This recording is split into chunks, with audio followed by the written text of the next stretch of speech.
আমি কোথাও বসে ডিভোর্স নিয়ে ডিসকাস করতে চাই না। দুজন মানুষ একটা সময় ঠিক করেছিলেন একসাথে থাকবে, একটা সময় ভালো লাগছে না, থাকছে না, এবং আইনি পথে তারা সেপারেট হচ্ছে। অ্যাটলিস্ট মারামারি তো করছে না, বা দুজন খুন করে দিচ্ছে না, মার্ডার করছে না।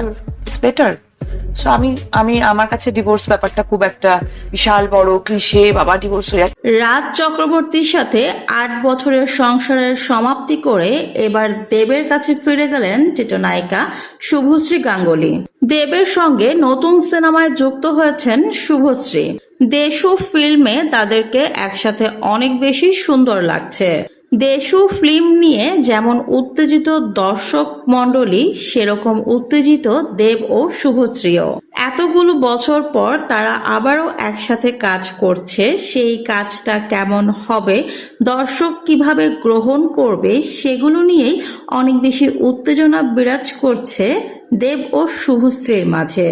তবে এর মাঝেই একটি ভিডিও ভাইরাল হয়েছে, যেই ভিডিওতে দেখা যাচ্ছে বড়মার মন্দিরে দেব শুভশ্রীর মাথায় সিঁদুর পরিয়ে দিচ্ছে। দেবের সাথে চুপি চুপি বিয়ে করে রাজ চক্রবর্তীকে ডিভোর্স দিয়েছেন শুভশ্রী গাঙ্গুলী। 2 সন্তানের মা শুভশ্রী, তবে তার কাছে ডিভোর্সটা তেমন কোনো ভাইটাল ব্যাপার না। একটি ইন্টারভিউতে গিয়ে শুভশ্রী স্পষ্ট করে সহজভাবে বলেছে দুজন দুজনকে আগে ভালোবাসতো, ভালো লাগতো, তাই তারা একসাথে ছিল। এখন ভালো লাগে না, তাদের প্রতি ভালোবাসা কাজ করে না, তাই তারা ডিভোর্স দিয়ে আলাদা হয়ে গেছে। এটা এমন কোনো বড় ব্যাপার না। বনিবনা না হলে আলাদা হয়ে যাওয়াই ভালো, একসাথে থেকে ঝামেলা করার চাইতে, এরকমটাই মনে করেন শুভশ্রী। শুভশ্রী বলেন, এসব ডিভোর্সের ব্যাপার নিয়ে বসে কথা বলতেও আমি পছন্দ করি না, আমার এগুলো ভালো লাগে না।